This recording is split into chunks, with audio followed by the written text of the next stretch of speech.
forgotten to charge it yet. I've used it for like quite a few hours already because I'm reading Akatar right now. Well, a Court of Thorns and Roses, and it is so good. And yeah, I was reading till like 2 in the morning last night. So, but anyway, at some point I will do a video with this. I am obsessed with it. Then next purchase. This is a recent Amazon purchase. These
Oh, this doesn't get good until like chapter 30-ish.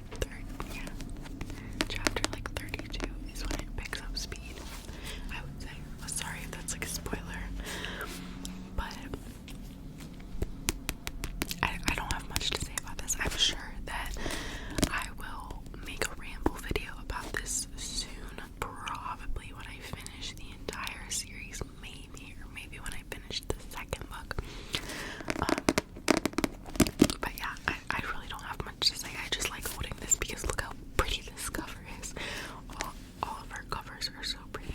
I know she had different covers for them at first because this actually came out in 2015, and then like 2 years ago she made this cover, and then it really started picking up popularity. I just feel like covers really make all the difference, honestly. Yeah. 10 out of 10, recommend. Okay. Then this one I got at Half Price Books. And yeah, it's called It Happened One Summer by Tessa Bailey. So if you know me, and if you know my Kindle reading history, you know I love a romance book. I am such a romantic. This author though, she is all over Book Talk. People are like obsessed with her on Book Talk, Tessa Bailey. But none of her books are on Kindle Unlimited. All of my romance books that I read on Kindle are all on Kindle Unlimited, so I pay for a monthly subscription, and then I read like 20 books a month. Maybe not that many, but like 10 books a month for like $10. So she is not on Kindle Unlimited like all the other romance readers, which is really upsetting. But I found this book at Half Price Books for $7, so I'm gonna read it. I'm gonna see what all the fuss is about.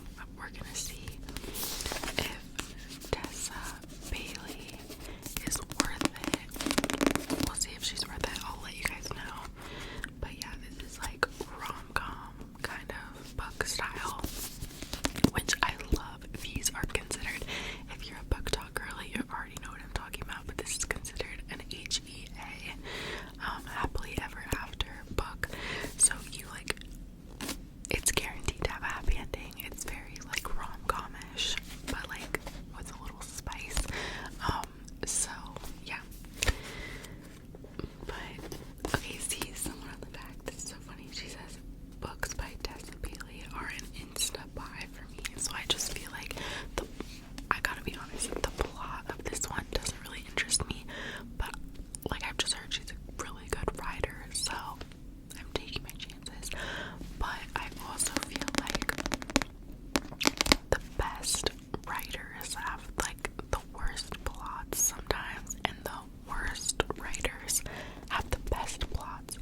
Like sometimes I'll read a book on like Kindle Unlimited or even like Radish or Wattpad or whatever, and the plot will sound like so good, like the plot is genius, but then they execute it terribly. It's just terribly written, terribly executed. I don't know why that is. Let me know if you agree with me. But I'm like pretty sure that this is gonna be a good book, so we'll see. Anyway, it's called It Happened One Summer. Okay, next book. A classic. I've also got this at Half Price Books, and this is like a weird edition. It's like the World Book Night from 2015 edition, so it's not like it is like the actual book, but it has a weird cover. It's got all the books on the back from like World Book Night, like The Handmaid's Tale, Fahrenheit 451, Girl with a Pearl Earring, stuff like that. So I don't really know where this edition came from, but I've read these books before. Obviously, this is probably my favorite book series. I love Harry Potter, but I didn't start reading Harry Potter until I was in high school, and this one was like my elementary school